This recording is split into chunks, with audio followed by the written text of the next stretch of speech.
बिस्मिल्लाहिर्रहमानिर्रहीम अस्सलामु अलैकुम रहमतुल्लाह। Let's study the projectile motion. Projectile motion को स्टडी कर लेते हैं। Projectile motion,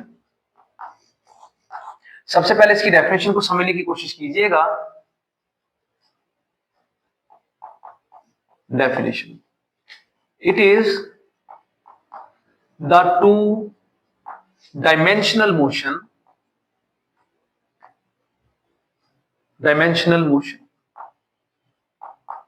under the constant acceleration due to gravity।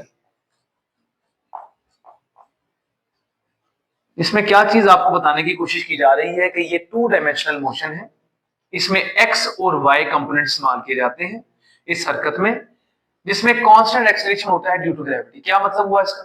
यानी कि आप लोगों ने एक बॉल को थ्रो किया, थ्रो करने पे बॉल जो है इसी तरह से आप फेंक देते हैं और इस तरह से वो नीचे गिर जाता है।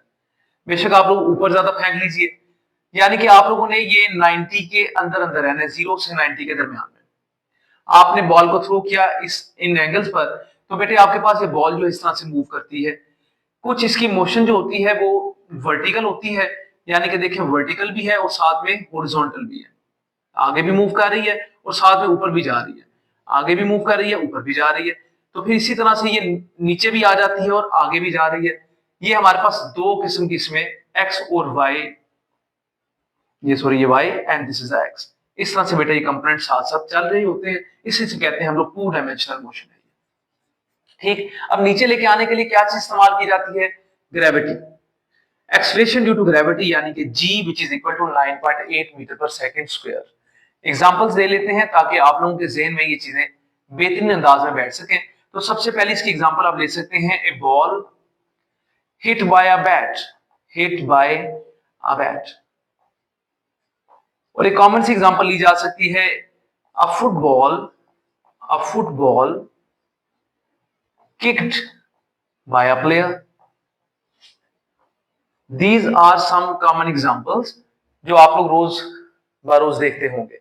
इसके बाद इसकी एक्सप्लेनेशन कर लेते हैं ताकि हमारे पास जो है अंडरस्टैंड करने में आसानी हो जाए इसके एक्स और वाई जो है हमारे पास मोशन के बारे में। तो बेटे हम कंसीडर कर लेते हैं, फर्ज कर लेते हैं, कंसीडर अ बॉडी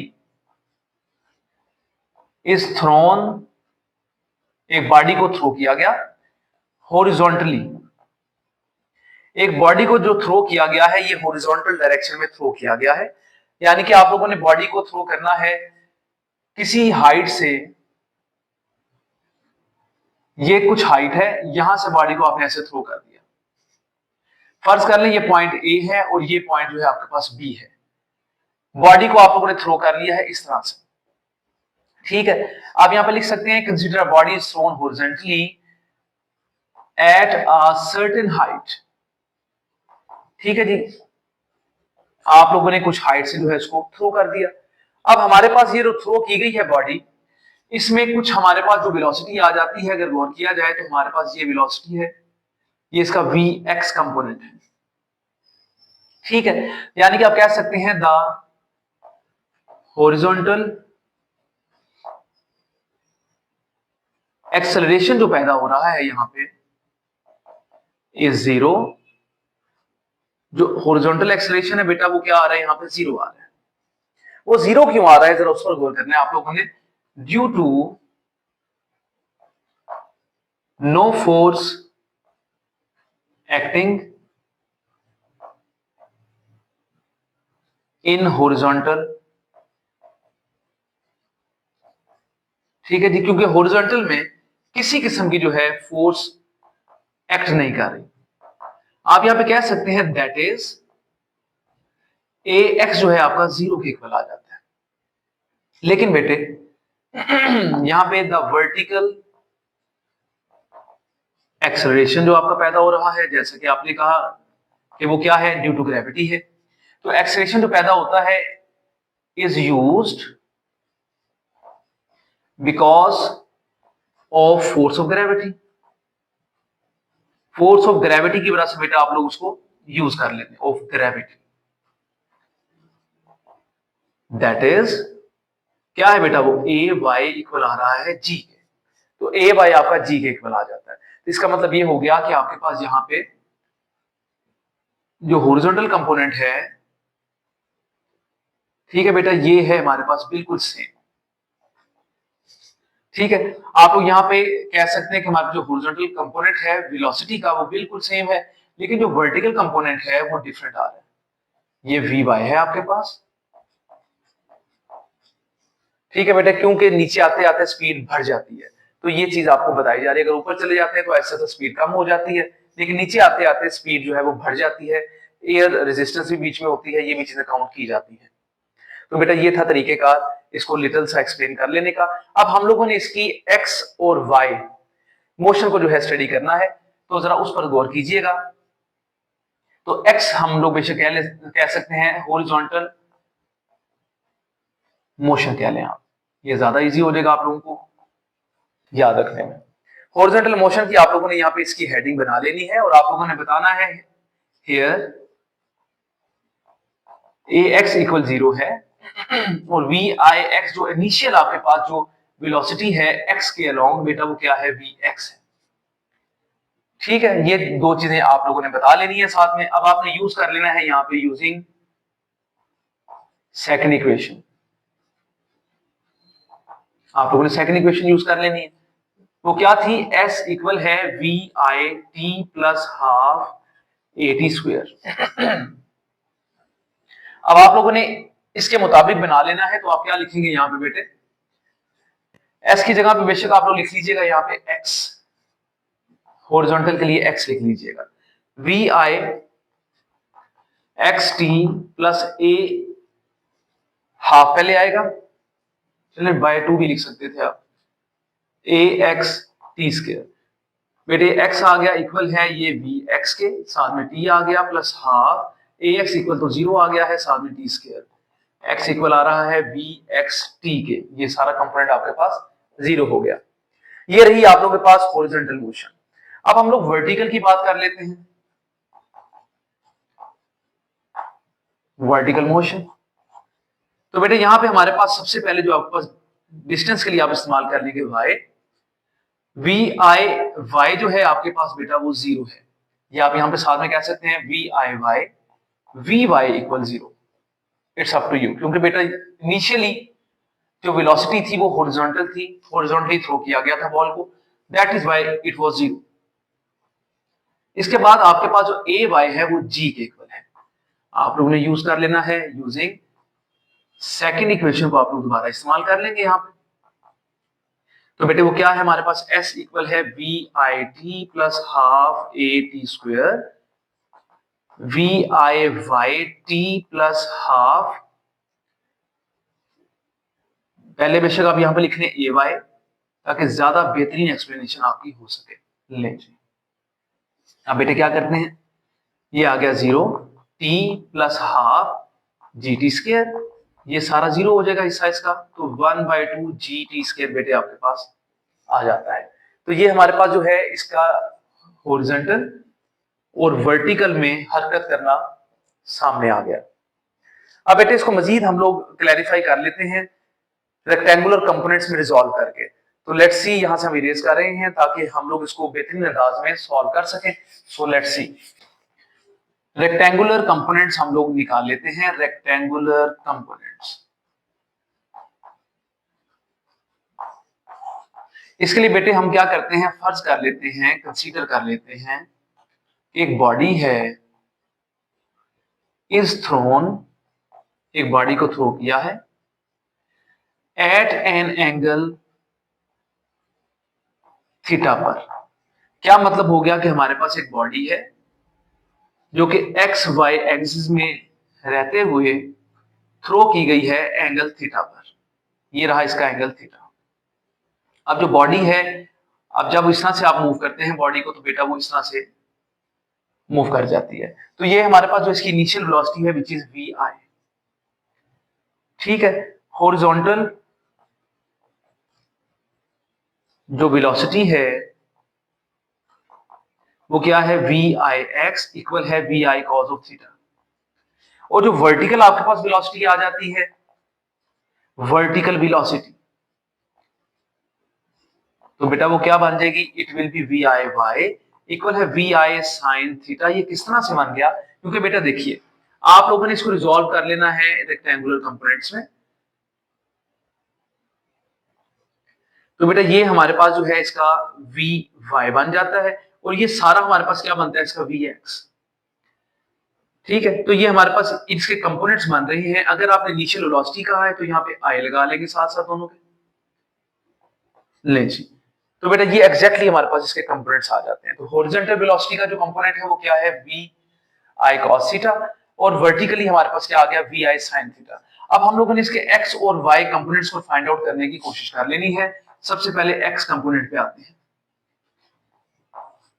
इस तमाम प्रोजेक्टाइल मोशन में हमारे पास x कंपोनेंट क्या बनता है, जरा उस पर गौर कीजिएगा। जैसा कि आप लोगों ने पहले भी स्टडी कर लिया कि हमारे पास एक्सलेशन जो है वो थ्रू आउट हमारे पास क्या होता है, हॉरिजॉन्टली इक्वल टू 0, क्योंकि कोई भी फोर्स हॉरिजॉन्टली वर्क नहीं करती। ये ध्यान में रख लीजिएगा, आसानी हो जाएगी आप लोगों को एमसीक्यू भी क्लियर कर लेने में। इसके बाद जो वी आई हमारे पास एक्स है वो we I cos of theta के इक्वल है। ठीक है, अब आप लोग यहां पे क्या कर लेते हैं, यूजिंग हमारे पास फर्स्ट इक्वेशन है, यूजिंग फर्स्ट इक्वेशन, ताकि आप लोग फाइनल इसकी वेलोसिटी फाइंड आउट कर सकें। तो बेटा वी एफ इक्वल है we I plus A T, V F x equal है we I X plus A X T. क्यों, क्योंकि हम लोगों ने इसको हॉरिजॉन्टल में कन्वर्ट कर लिया। ठीक है जी, फॉर हॉरिजॉन्टल आप लोग लिखना चाहते हैं, फॉर योर सेक आप लोग जरूर लिखिए, अपनी आसानी के लिए जरूर लिखें। ठीक है, अब बेटा वी एफ एक्स इक्वल आ जाता है we I cos of theta. इसके बाद हमारे पास ये तो बेटा जीरो बन गया और साथ में यहाँ पे आ गया टी, तो वी एफ एक्स आपके पास आ गया v I cos of theta. ये आपके पास फाइनल वेलोसिटी का एक्स कंपोनेंट आ गया। अब बेटे आप लोगों ने क्या कर लेना है, वाई कंपोनेंट फाइंड कर लेना। तो y कंपोनेंट में एज यू नो कि हमारे पास जो ए वाई है वो इक्वल आ जाएगा g के। और बेटे बॉडी जो है ऊपर की तरफ जा रही है तो इसमें हमारे पास g जो होता है वो नेगेटिव लिया जाता है। जब बॉडी जमीन से ऊपर जाएगी, एक्सेलरेशन ड्यू टू ग्रेविटी जो होता है बेटा वो नेगेटिव होता है। अगर बॉडी टुवर्ड्स आती है, अर्थ के की तरफ आती है, तो बेटा वो पॉजिटिव लिया जाता है। इसके बाद वी आई वाई जो है वो we I sine of theta के इक्वल आ जाता है आपके पास। फिर बेटा using the same first equation, आपने फर्स्ट इक्वेशन अगेन इस्तेमाल कर लेनी है, which is v F equal we I plus A t. For vertical लिखना है आप लोगों ने, अगर ये छोटी सी एक हेडिंग बना लीजिएगा, तो V F Y equal we I Y plus A Y T आ जाएगा। तो यानी कि वी एफ वाई आपके पास किसके इक्वल आ जाता है, we I sine theta plus minus g into t. तो वी एफ वाई बेटा इक्वल आ रहा है we I sine theta minus g t के। ये आप लोगों के पास जो है वैल्यू आ जाती है किसकी, वाई कंपोनेंट की। और ये आप लोगों ने एक्स कंपोनेंट निकाल लिया। अब बेटा इसके बाद हमारे पास क्या निकालना होता है, मैग्नीट्यूड। मैग्नीट्यूड निकालना तो बिल्कुल आसान सा है कि आप लोग यूजिंग वी एफ इक्वल है हमारे पास वी एफ एक्स का square plus v F y का स्क्वायर। तो बेटा आप मैग्नीट्यूड निकाल लेंगे। अगर आप लोगों को डायरेक्शन निकालनी पड़ जाए, डायरेक्शन के लिए आप लोग जैसे कि पढ़ चुके हैं कि हम लोगों ने टेन थीटा को इस्तेमाल करना होता है, टेन थीटा जो कि परपेंडिकुलर यानी कि वाई ओवर एक्स के इक्वल होता है। तो थीटा जो है हमारे पास आ जाएगा tan inverse v F y over v F x. ये रहा बेटा इसका रेक्टेंगुलर कंपोनेंट का तमाम सिस्टम। अब आप लोगों के पास जो स्टडी करने की चीजें हैं वो तीन हैं। एक है बेटा कितना टाइम लगता है बॉडी को यहां से यहां तक मूव करने में, एक बात। दूसरा ये इसकी मैक्सिमम हाइट कितनी है। तीसरी बात यह है कि ये रेंज कितनी है एक्स के अलोंग। तो बेटा ये तीनों चीजें हम लोग स्टडी करते हैं। Let's see them. Before that हम जरा इरेज कर लें। सबसे पहले हम लोग हाइट निकाल लेते हैं, हाइट ऑफ प्रोजेक्टाइल। ये हाइट ऑफ प्रोजेक्टाइल का क्या मतलब होगा, द मैक्सिमम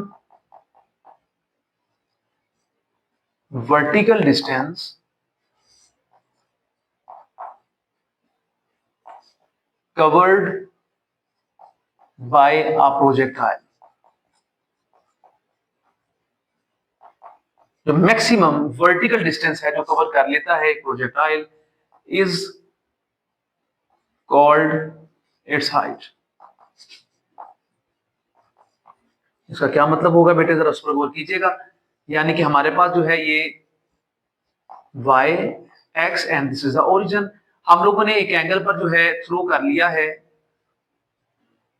ये this is the initial velocity and this is the angle. और बेटे हमारे पास ये जो है हमारे पास जो हाइट आ रही है इसको एज कह दिया हम लोगों ने। जैसा कि हम लोग स्टडी कर चुके हैं, कुछ चीजों को जरा उन्हीं को जरा ज़हन-नशीं कर लेते हैं। द फाइनल वेलोसिटी, जो फाइनल वेलोसिटी है of the projectile become zero. क्यों जी जीरो क्यों हो जाएगी बेटे? देखें, अगर मैं इसको भी थ्रो कर दूं, ये थ्रो करने के बाद कुछ ऊपर जाने के बाद ये जनाब यहाँ पे आकर रुक जाते हैं, रुकने के बाद फिर ये नीचे आ जाते हैं, यानी कि रुक जाते हैं।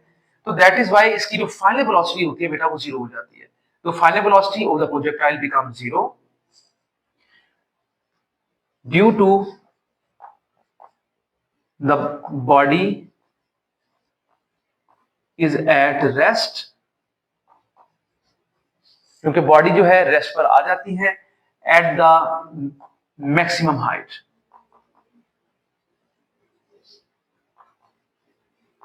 ये जरा इजीएस्ट वे हो गया इसको बता लेने का। तो हम यहाँ पे आसानी से कह सकते हैं कि हमारे पास जो वी एफ वाई है वो इक्वल जीरो आ जाता है। ठीक है, जो फाइनल हमारे पास आ जाता है बेटा वो जीरो आ जाता है। इसके बाद हम लोग यूज कर लेते हैं यहाँ पे यूजिंग थर्ड इक्वेशन को आप यूज कर लीजिएगा। The third equation it is 2as equal है V F square minus we I square. ठीक है, तो बेटे यहाँ पे आपने s को क्या कह लेना है, it is the height, h. तो s को आपने एज कह लेना है। और हमारे पास बेशक आप यहाँ पे इसको एक्सप्लेन ना करें, आप बेशक यहाँ पे बता लीजिए हियर, यहाँ पे हमारे पास s जो है वो एज के इक्वल है, a जो है बेटा वो माइनस जी के इक्वल है, क्योंकि ऊपर की तरफ जा रही है बॉडी, तो ये माइनस जी में आ जाता है। उसके बाद आप लोग यहाँ पे बता देंगे कि वी एफ जो है वो आपके पास जीरो आ जाता है। ठीक है, तो यहाँ पे हमारे पास जो वी आई है, वी आई, ठीक, हमारे पास जो वी आई की वैल्यू आप लोगों ने पढ़ ली थी बेटे, वही आप लोग यहाँ पे वैल्यू लिख लेंगे। वो क्या है, वी आई साइन थीटा। आप लोग बेशक साथ में यहाँ पे लिखने वी आई वाई इक्वल है वी आई साइन थीटा। ले बेटे, ये तमाम हमारे पास चीजें आ गई। फॉर वर्टिकल 2ay हमारे पास आ गया, s की जगह पे आप लोगों ने h लिख लिया, ये आ गया v F y square minus we I y square. ले बेटे, ये हम लोगों ने इसको वर्टिकल फॉर्म में लिख लिया, क्योंकि वर्टिकल कंपोनेंट ही यहाँ पे सिर्फ यूज किया जाएगा। तो बेटे ये बन गया 2 minus ji H, it is zero, साथ में स्क्वायर है, माइनस बेटा वी आई साइन थीटा। ले बेटा ये भी स्क्वायर है, तो माइनस 2gh इक्वल है minus we I square and sine square theta. तो बेटा आप माइनस को माइनस से कैंसिल कर लीजिएगा एंड h इक्वल आपके पास किसके आएगा, वी आई square sine square theta over क्या आ जाएगा बेटा 2g। तो ये है तरीकेकार हाइट को निकाल लेने का। ये आप लोगों ने इसकी मैक्सिमम हाइट बेटे यहाँ पे फाइंड आउट कर ली। This is the finest way to find out the maximum height. अब बेटा इसका हम लोग जो है टाइम ऑफ फ्लाइट निकालने की कोशिश करते हैं, तो जरा उस पर गौर कीजिएगा। टाइम ऑफ फ्लाइट, परवाज का वक्त, आप इसकी डेफिनेशन यूं कर सकते हैं, द टाइम इज टेकन, जो टाइम लिया जा रहा है, is taken in covering the distance from the place of projection of projectile जहां से प्रोजेक्टाइल को स्टार्ट किया गया है, ठीक है जी, ये प्रोजेक्ट किया गया है ऊपर की तरफ, तो ये टाइम जो कि लिया जा रहा है कवर करने में, the distance from the place of projection of the projectile to the place, उस जगह पर, where it hits the ground, जहां पे टकरा जाता है ग्राउंड के साथ, जमीन के साथ, is called time of flight. इसको कहते हैं टाइम ऑफ फ्लाइट। यह है टाइम ऑफ फ्लाइट। सेम बेटे हमारे पास फिगर है यहाँ पे, x axis, it is the y axis, ये ओरिजिन है। आप लोगों ने 0 से लेके 90 के दरमियान में रहते हुए एक एंगल यहाँ पे ले लेना है, दिस इज द वी आई। अब ये प्रोजेक्शन है और ये बेटा ये हिट कर रहा है यहाँ पे, ठीक है। तो ये इसका मतलब है हमारे पास जो है इस पे टोटल जो टाइम कंज्यूम होता है वो हमारे पास क्या है, टाइम ऑफ फ्लाइट। अगर गौर किया जाए हियर, यहां पे the vertical component of velocity is used, और वेलोसिटी इज यूज्ड, सिर्फ इस्तेमाल किया जाता है इसका वर्टिकल कंपोनेंट, ठीक है बेटे। इसके अलावा जो है मजीद अगर आप कुछ एक्सप्लेन करना चाहते हैं तो उसमें क्या बातें आ जाती हैं, जरा उस पर गौर कीजिएगा। द डिस्टेंस इज 0, क्यों? बिकॉज, क्योंकि बेटे देखें डिस्टेंस इसलिए 0 होगा कि जितना यहां से ऊपर चला जाता है उतना ही नीचे आ जाता है, because the total covered distance in upward and downward direction is same.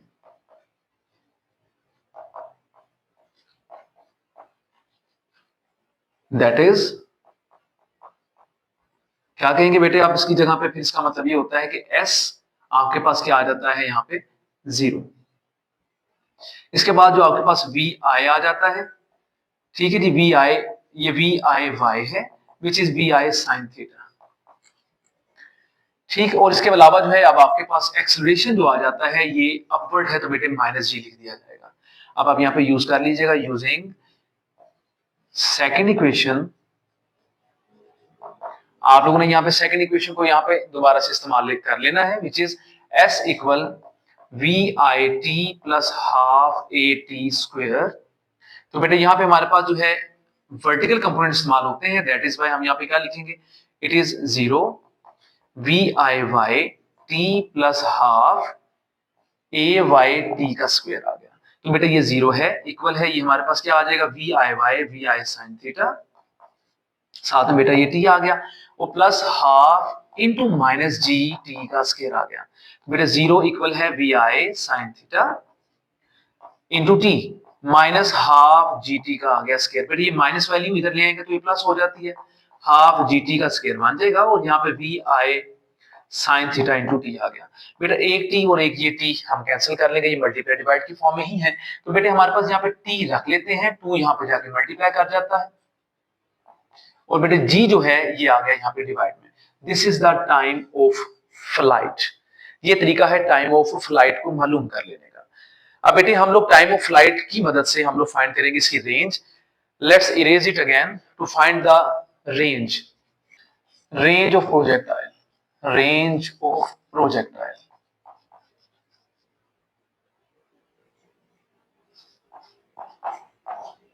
तो बेटा रेंज ऑफ प्रोजेक्टाइल में क्या होता है कि हम लोगों ने ये बताना है द मैक्सिमम हॉरिजॉन्टल डिस्टेंस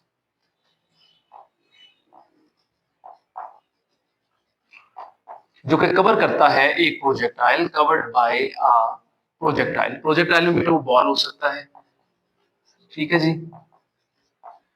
तो the maximum horizontal distance covered by a projectile is called its range.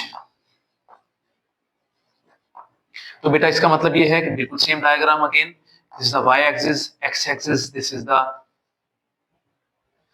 Parabola, ठीक है, इसकी शेप हम पैराबोला कहते हैं। तो बेटा ये हमारे पास जो है इसकी इनिशियल वेलोसिटी आ गई। अब बेटे हम लोगों के पास यहाँ पे अगर गौर किया जाए, हम लोगों ने मालूम करनी है range. This is the range. यहां से यहां तक जो फासला है बेटा वो रेंज कहला रहा है। Here we use the horizontal component only, horizontal component. अगर बेटे हॉरिजॉन्टल कंपोनेंट इस्तेमाल किया जाएगा देन आपको पता है कि आप लोगों ने पढ़ लिया है वेयर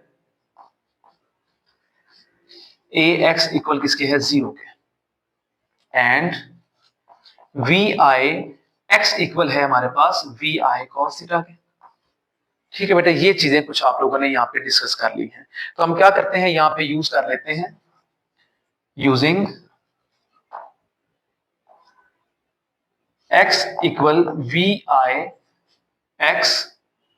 ठीक है जी, ये आप पहले भी स्टडी कर चुके हैं, इंटू टी। ये आप लोग यहाँ पे लिख लेंगे बेटे, क्योंकि ये हमारे पास हॉरिजॉन्टल में इसका कंपोनेंट आ जाता है। बेशक आप वी आई ना भी लिखे तब भी ठीक है। तो x की जगह पे आप लोगों ने क्या लिख लेना है, r। वी आई एक्स की जगह पे लिख लेंगे आप v I cos of theta. तो बेटे क्या लिखेंगे अब देन, हमारे पास यहाँ पे r इक्वल आ जाएगा v I cos of theta. और बेटे t की वैल्यू आप लोगों ने अभी स्टडी कर ली है, t की वैल्यू आप लोग यहाँ पे लिख लेंगे, it is 2vi sine theta over g। तो बेटे यहाँ पे इसकी वैल्यू पुट कर लीजिएगा, 2vi sine theta over g। आज जो है अब आपके पास क्या बन जाता है, इट इज vi का square over g, 2 sign theta into cos of theta. बेटे 2 sign theta into cos of theta जो है ये इक्वल आ जाता है आपके पास ट्रिग्नोमेट्रिक रूल के मुताबिक, it is equal to sine 2 theta. ये एक फॉर्मूला है, आप लोग इसको मेमोराइज कर लीजिएगा कि 2 sign theta into cos of theta जो है ये इक्वल है साइन 2 थीटा के। ये बेटे हमारे पास रेंज आ जाती है। अब देखें, as the sine function has maximum value equals 1। ये याद रखना है आप लोग, इसकी मैक्सिमम वैल्यू बेटे 1 होती है, मिनिमम -1 होती है। तो बेटे हम लोग यहां पे कह सकते हैं कि हमारे पास जो है साइन 2 थीटा जो है वो इक्वल आ जाएगा 1 के। जो साइन 2 थीटा है ये 1 के इक्वल आ जाएगा। तो अगर बेटे आप लोगों को यहाँ पे 2 थीटा फाइंड करना है तो साइन को इक्वल किस तरफ ले आएंगे, तो it will B sine inverse 1। और बेटे साइन इनवर्स 1 क्या होता है, साइन इनवर्स 1 इक्वल होता है हमारे पास 90 डिग्री के या π/2 के। तो बेटे 2 थीटा जो आपके पास आ जाता है 2 थीटा, ये इक्वल किसकी आ जाएगा बेटे, इक्वल है 90 डिग्री के। तो थीटा किसके इक्वल आएगा, 90 डिग्री डिवाइडेड बाय 2 कर दीजिएगा, तो बेटा थीटा आपके पास आ गया 45 डिग्री के। हेंस इस तरह आपके पास जो ये रेंज है, रेंज आपके पास आ जाती है we I square over g sine 2 into बेटे क्या लिख देंगे आप यहाँ पे 45 डिग्री। तो R इक्वल है हमारे पास वी आई स्क्वायर ओवर जी, और साथ में आगे बेटे हमारे पास साइन 90 डिग्री। तो साइन 90 क्या है बेटे आपके पास, साइन 90 क्या है 1 है, तो आपके पास ये वैल्यू आ जाती है ओवर जी R की। ठीक है बेटे, तो आप लोग यहां से R की रेंज की यहां से इस तरह से वैल्यू फाइंड आउट कर सकते हैं। जब आपके पास साइन थीटा जो है मैक्सिमम वैल्यू दे रहा हो अकॉर्डिंग टू द डेफिनेशन के मैक्सिमम डिस्टेंस जो आपने कवर कर लेना है, तो इसका मतलब ये हो गया कि हमारे पास यहाँ पे जो मैक्सिमम रेंज है, देन जो मैक्सिमम बेटा रेंज है उसके लिए आपको R ये वैल्यू पुट कर लेते हैं उसमें, और साथ में बेटा साइन 2 थीटा आ जाता है। This is the maximum range. आप इसको मैक्सिमम रेंज कह सकते हैं, ये निकालने का तरीकाकार फाइंड आउट किया जा सकता है। तो बेटा ये था आपका प्रोजेक्टाइल मोशन। इसमें कुछ चीजें जो आपको याद रखनी है। नंबर एक बात यह है कि प्रोजेक्टाइल मोशन जो है वो 2 डायमेंशनल मोशन है, नंबर 1।